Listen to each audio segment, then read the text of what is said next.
There is no bias, Your Honor. We are just, there are different circumstances How can you between... say that there is no bias? I'm telling you there is. Pang-anim na session na po na. There are 4 or 5 subject matters involved here. Yung tatlo rito, easily you can already go to ombudsman kung gusto nyo. But you never did. Pagdating dun sa kakaso ni Alice Go, ang bilis nyong nakapag-file. Nasuspindi ka agad yung mayor. Wala akong binabanggit dito. I don't even know Alice Go. Sinasabi ko lang as a comparison dahil ba nanggaling yung investigation sa Senado at dito kung mga congressmen lang kami. So kailangan tayong mag-senador, chairman, Ayoko. bago tayo pakinggan. Ayoko. Si Dan Fernandez siguro. Huwag ka na mag-governor, mag-senador ka na. Big ng isa sa mga nagsisilbi kay Mayor Punsalan in whatever capacity at tinitindigan po niya, tamaan man ng kidlat ang tamaan, yung 2.5 million ay binigay kay Mayor.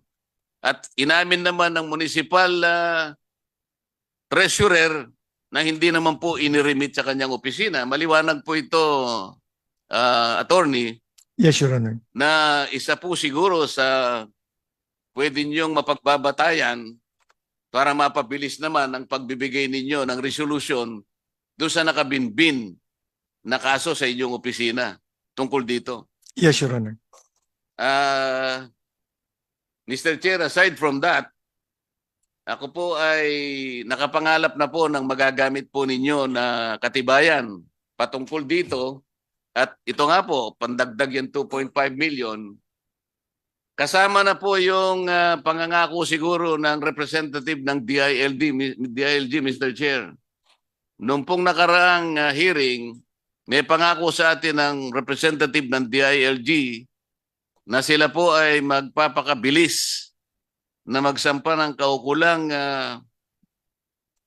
asunto sa korte. Ano po ba yung nangyari doon sa undertaking na yon, Mr. Chair, ng DILG? DILG, the representative of DILG who was present was attorney. The commitment was made by Attorney Mingito. Your Honor, Attorney Mingito is not here, but I'm Attorney Jackie Paulina from DILG Region 3. Together with me is Attorney Rico Alday from the DILG Central Office. Your Honor, regarding the undertaking of the DILG, we have already coordinated with the Sangguniang Panlalawigan, and we are currently having a case build up, especially, Your Honor, on the possible cases to be filed before the Office of the Ombudsman, since some of the cases were already either decided by the Sangguniang Panlalawigan or ongoing to the Sangguniang Panlalawigan. That's why, Your Honor, we are exploring other grounds which were not yet covered by the Sangguniang Panlalawigan, so as to not violate the rule on forum shopping, Your Honor. Mr. Chair, may we know from the representative of the DILG, to what extent have you done this initiative in relation to the possible filing of cases or in determining whether or not these cases has progressed at some point? Nasa na po tayo? Because this committee is in a position to furnish you the pieces of information or evidence you required to do just that. Kung halimbawa po kung kami lamang po, matagal na po kami nakapag-file, hinihintay lang namin kayo So ilan na po, ano po bang nakuha nyo ng ebidensya? Kasi kung wala kang ebidensya, puntahan nyo lang ako, nasa akin lahat Yes, Your Honor. We will actually, Your Honor, coordinate. So far po, sa Sanggunian po, nakuha po namin yung mga documents po as regards the 5 issues po on the House resolution, if I'm not mistaken, 1503, Your Honor. Pero we will also coordinate with the Committee on Public Accounts po. Actually, today po talaga kami makikipag-usap kay Committee Secretary para po makala po yung mga other documents, since actually marami na po kaming nakuha kay kay board member Canlas during the time na nag-usap po kami. And kasi po, Your Honor, voluminous, since una po, voluminous document. Second po, majority of the documents are in Kapampangan language, Your Honor. That's why po, sinasummarize po namin, especially the minutes of the meeting, para po for easy case build-up. Pero as of now po, Your Honor, sa mga nakuha po naming documents kay doon po sa Sangguniang Panlalawigan, the issue on the purchase of lot for the expansion of the municipal hall, we have already found suitable recommendation po para po sa atin pong secretary. Sa regional office level po ito. As to the alleged fraudulent reclassification, Your Honor, so we've gathered po the resolutions, yung dalawa pong resolution, and also the minutes of the meeting, which we have already evaluated, and we will draft the appropriate recommendation.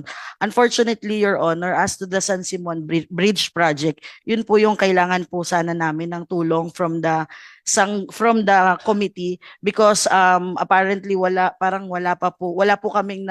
pong documents as regards that from the Sangguniang Panlalawigan. That's why yun po yung hihingin po din namin sa inyo, Your Honor. With your indulgence, Honorable Marcoleta, if it will not disturb your trend of questioning. Thank you. May I ask the attorney, kailan po ninyo, may timetable po ba kayo na kailan nyo matatapos yung investigasyon, makapag-file po kayo ng appropriate charges? As stated by the Honorable Marcoleta, kung gusto po nyo ng ebidensya, pumunta lang po sa kanya at nasa kanya po yung mga ebidensya. Your Honor, we will convene with the central office po as to the timeline, pero rest assured po that we are doing our best po para matapos po immediately po itong case build up, but we will Madam, pang-apat ko ng balik dito sa Kongreso, yan ang palagi ko naririnig, and that is precisely the reason why I'm asking you for a timeline. Can you give us an estimate of when you will be able to finish your investigation and file the necessary cases?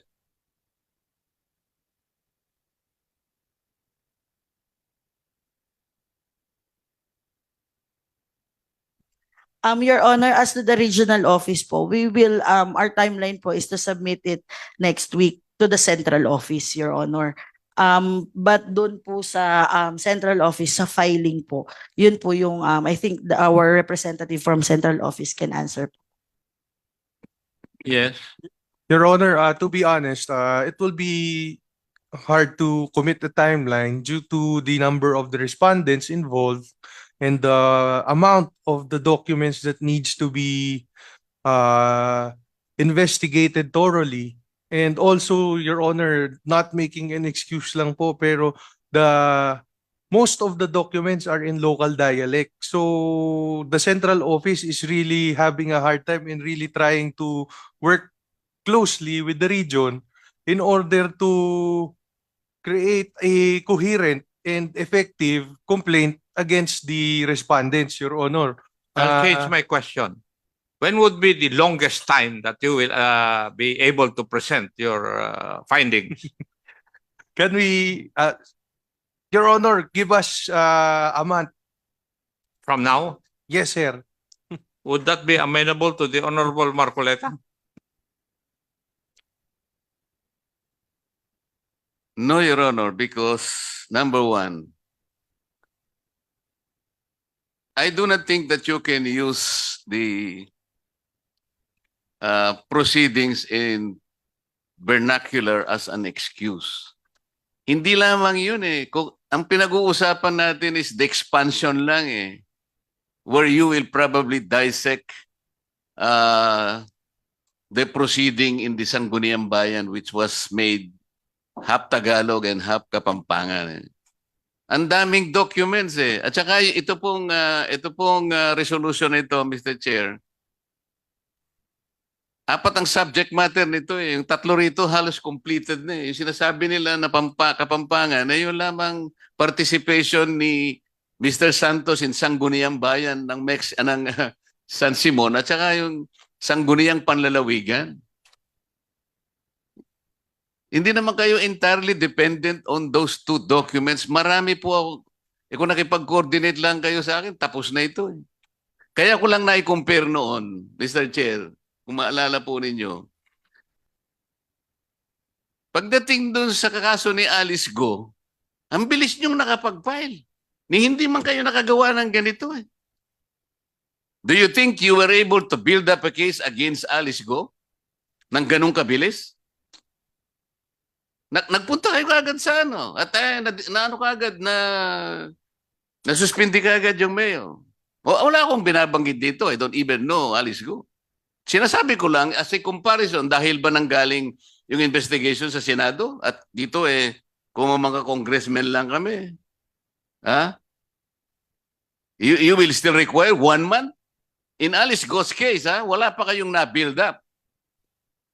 Dahil nga nanggaling lang sa Senado, bigla kayo kaagad nando sa ombudsman.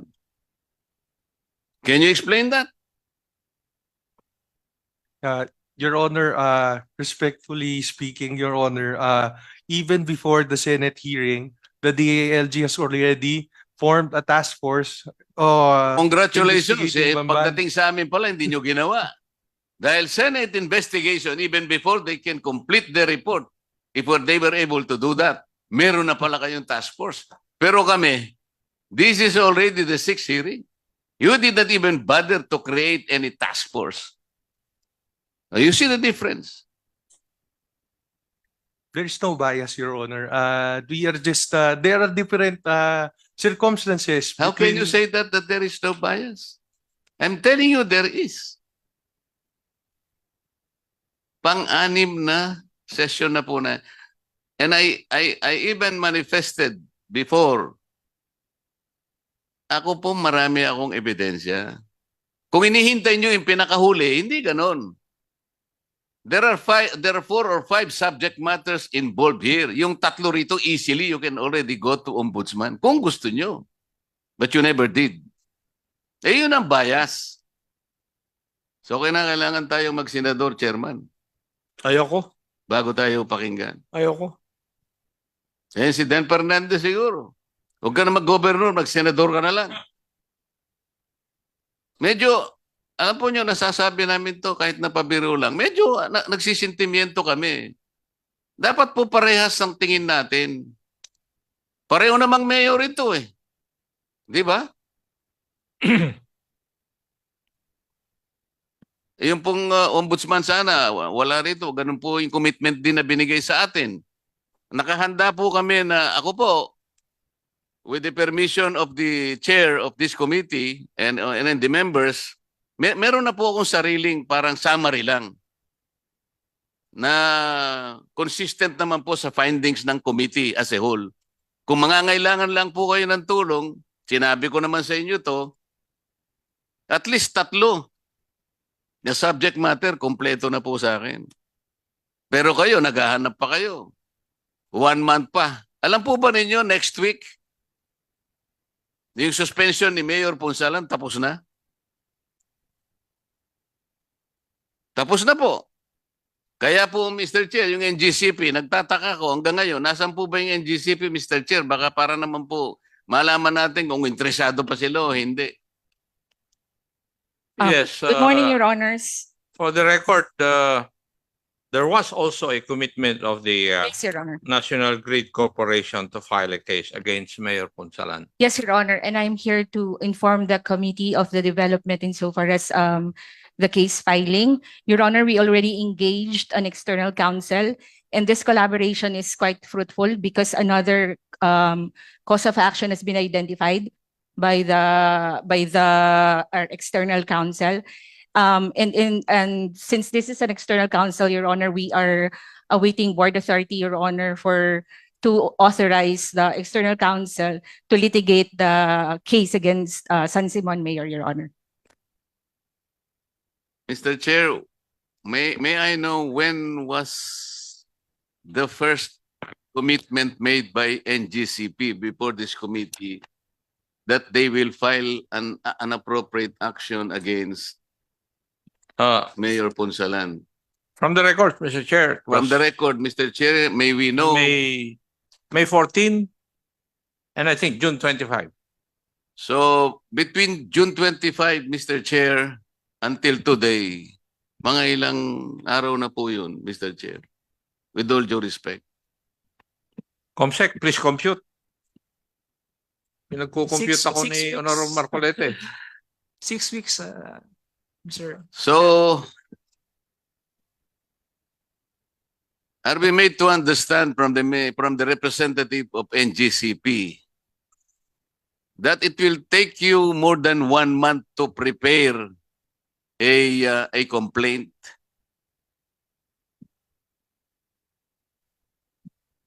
Kung talaga pong gusto niyong gawin, you can do it in 1 week. Your Honor, With all due respect, kung gusto niyo pong gawin yon, ang linaw lamang po yun, hindi naman complicated po ito eh. Yun pong inyong aktibidad pinatigil nang walang basihan, nang walang legal basis. I think for a lawyer worth his salt, he can prepare a case in 2 days. Mr. Chair.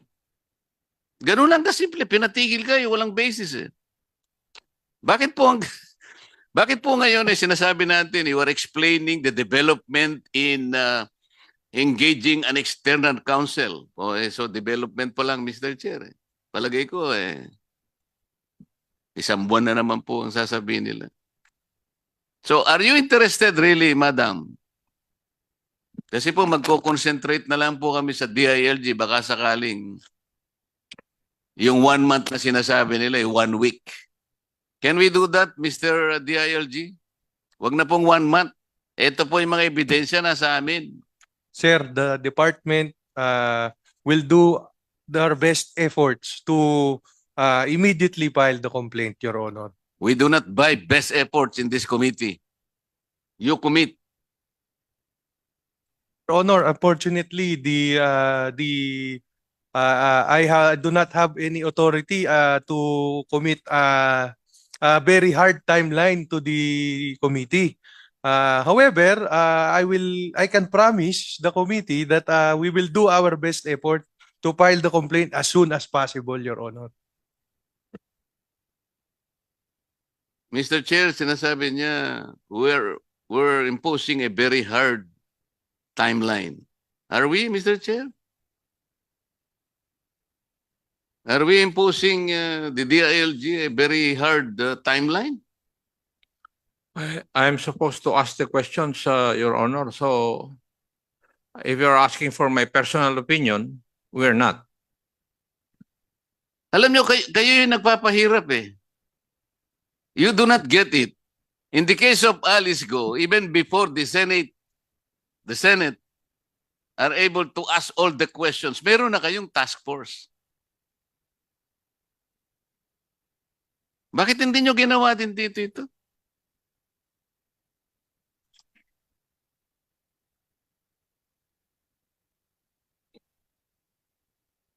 So, Mr. Chair, this is a clear dereliction of duty on the part of the DILG. Kami pantulong lang kami, di ba? You're supposed to have done your job with or without the assistance of this committee. But in this case, we are spoon-feeding you. Kasi nga nakalagay nga sa charter ninyo hindi nyo naman matatanggal kasi until and unless you go to court. Palagi yun ang sinasabi nyo. But if you do not go to court, wala rin mangyayari kahit anong gawin namin. Gusto nyo, ang committee pa pupunta sa court? Huwag naman sanang ganun. That is not our job anymore. So we want a better answer from you. Do not say that we are imposing a hard timeline on you. Kayo po ang gumawa nun eh. We're not questioning your competence to do your job. Kaya lang, yung bias talaga nakikita namin. Can you see the difference, sir? Mr. Chair. Mr. Chair, Parliament, just a point of inquiry, if I may, Mr. Chair. Honorable Marcoleta, Yeah. with your indulgence, One question. you have the uh, floor, madam. Mr. Chair, in this case, if the DILG refuses to act on matters like this, can the committee possibly file cases of inaction against them being government officials or government employees? I was thinking a while ago, while Honorable Marcoleta was asking the question, for the committee to give the timeline for the ILJ to file the cases. And if they will not be able to file the cases, then we will find out whether they can be cited in contempt. That was the thinking of this chair a while ago, Your Honor. Yeah, and another follow-up question, Mr. Chair. We have been hearing earlier about NGCP, and I believe this is not the only case where NGCP has been complaining. If you remember, we had meetings in relation to a shortage in power, and NGCP has always been saying nahihirapan daw sila dun sa ibang mga lugar. A few areas where the LGU creates hurdles in terms of implementation of projects. However, we're also seeing, Mr. Chair, that NGCP is not really bent on doing their part. So maybe, Mr. Chair, this committee can also recommend to the appropriate committee the investigation on whether NGCP was able to deliver its deliverables. Kasi previously, ang sinasabi nila, nahihirapan sila, tinutulak kasi tinuturo nila yung ibang LGU. But we can also see that NGCP is actually part of the problem. So with this, Mr. Chair, in another hearing, maybe motu proprio, we can investigate the deliverables of NGCP in terms of power provision. Yeah, I think we can do that, Your Honor. Honorable Marcoleta. Just another manifestation, Mr. Chair, because I believe I made also a similar appeal to the Ombudsman through the representative in the earlier hearing, because one of the subject matters of this resolution is connected with an earlier resolution where the mayor as well as Mr. Santos were, I would say, exonerated by way of that resolution. And I appealed that that particular resolution should be revisited by the Ombudsman. And there was a commitment made by the representative in relation to the other facts that we have established. Because in that resolution, there were several facts that were not ventilated and they were not available at the time. And we do not blame the Ombudsman for reaching that kind of disposition. But today, considering that we have already elicited and established several facts, we believe the Ombudsman should revisit that very seriously. And also in connection with other subject matters that are part of the resolution itself, Mr. Chair. Thank you. I think when we were in the last hearing, when we were discussing that issue, whether the Ombudsman on its own would be able to revisit that decision you're talking about. I think there was a recommendation during that time that the complainant, Mr. Pineda, would, shall we say, refile the case. Yun if I remember it right, Your Honor. Yun ang kuanon. Now, can the Ombudsman on its own review the decision, or is it necessary for the complainant, Mr. Pineda, to refile the case based on the evidence that were brought out in this hearing? My understanding, Mr. Chair, and on the basis of the commitment made by the representative of the Ombudsman, I was told that they will motu proprio review and assess again the resolution in the light of the new facts established in this committee, Mr. Chair. And I believe that they can do it, Mr. Chair. The representative of the ombudsman is not present today. And maybe in the next hearing, when they would be present, maybe we can ask the question, Your Honor. Anything else? Well, in regard to the revelations in connection with the Office of Engineer Bonus, Mr. Chair, considering that his statements, earlier statements were disputed, and now we have established that there was really violation in relation to the bridge in Santa Monica, considering that there was a prior contract, and then that contract was not even terminated properly, meaning to say there was no legal measure taken in order to terminate the prior contract, and there was another contract that was made